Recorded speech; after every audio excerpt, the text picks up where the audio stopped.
Sometimes the danger does not come from outside, not from strangers, not from enemies far away.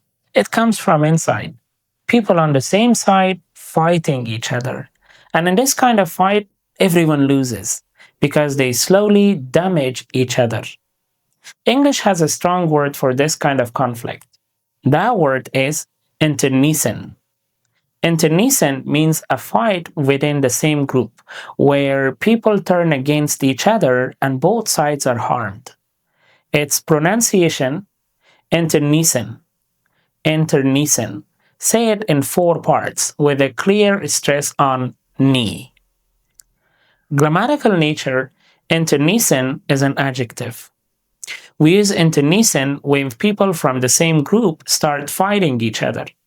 It's not an outside attack, it's a problem from within. And the result is always negative. The group becomes weak, relationships break, both sides suffer. It's a fight where no one really wins. For example, the team failed because of internecine conflicts. The team members did not work together, instead, they argued and fought with each other. And because of this, the team became weak and failed. The second example, the company suffered from internecine problems. People inside the company had conflicts.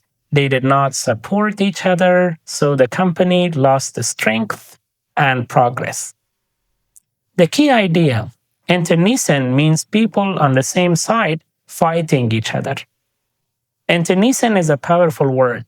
It shows that sometimes the biggest problem comes from inside, not outside. Usually it helps you describe internal conflict in a clear and meaningful way.